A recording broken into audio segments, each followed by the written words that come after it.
उनका सपोर्टर है, वो खुद उम्मीदवार है, वो खुद मनोज वधवा है। वो कहते हैं ना, अव्वल अल्लाह नूर उपाया कुदरत दे सब बंदे, एक नूर से सब जग उपजो को भले को चंगे। तो आप अपने और आरती कंबोज जी की जीत, भाई मनोज वधवा जी की जीत है। तो मैं आपका धन्यवाद करूंगा कि आप पीछे से पूर्ण रूप से जोश में चलकर कंधे से कंधा मिलाकर रोड शो करते आ रहे हैं। आगे भी हमारा साथ इसी प्रकार बना रहे। मैं आशा वधवा जी का भी धन्यवाद तो नहीं कर सकता, ये भी इसी तरह प्रचार में जुटे हुए हैं। तो अपने मोहल्ले में और आस पड़ोस में जो जो लोग आपको जानते हैं, आप मनोज वधवा जी के बारे में बताएं।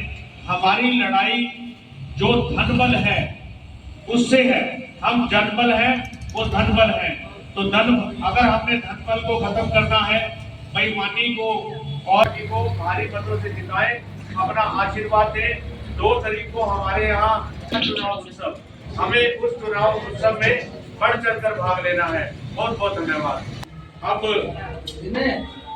भाई मनोज वधवा मीडिया के माध्यम से देख रहे हैं कि किस तरह से दबाव बनाया जा रहा है, और सब चीजों को देखते हुए आप अपने जो भाई मनोज वधवा जी को और अपनी मीडिया के आएगा, वो आपके सामने एक आधे दिन में पहुंच जाएगा। उसमें एक ये भी है कि जो मेयर आपके द्वार, जो मेयर है वो हर वार्ड में उनकी ड्यूटी इस तरह से होगी कि मेयर आपके द्वार पूरा का पूरा जो सरकारी अमला लेके आएंगे, और किसी की भी कोई भी प्रॉब्लम होगी वहीं पर ही उसको सॉल्व किया जाएगा। तो इस चुने जो आपको विजन दे सके। और आपने पिछले सालों में तो जो हमारे पूर्व मेयर रही हैं उनका कार्यकाल भी देखा है। आपको अब इस समय बदलाव का समय है, और बदलाव करके आपने मनोज वधवा जी को और आरती कंबोज जी को वार्ड नंबर 2 से जितवाना है। धन्यवाद। धन्यवाद। यहाँ पहुंचे आशा वधवा जी, गुरविंदर जी और सभी वार्डवासी।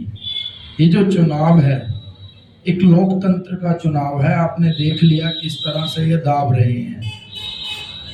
मतलब ये तो ये चाहते हैं कि दूसरा दल खड़ा ही ना हो, और ये भी चाहते हैं कि चुनाव हो ही मत, निर्विरोध हो। निर्विरोध जब होता, किसी ने पर्चा ना भरा होता, पर्चा भरा, उस पे दबाव बनाया गया तो उसने उठाया। सभी के परिवार हैं ऐसे ही डराते हैं कि आप नहीं तो आपके बच्चे भी हैं। कोई डर जाता है, कोई दलेर हो जाता है।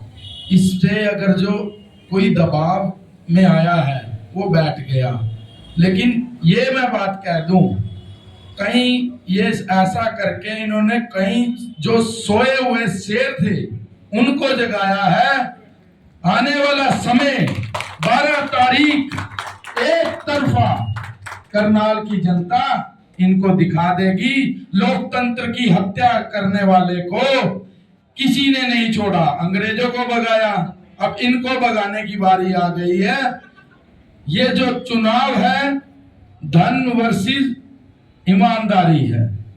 वह एक तरफ ईमानदार है, एक तरफ भ्रष्टाचारी है।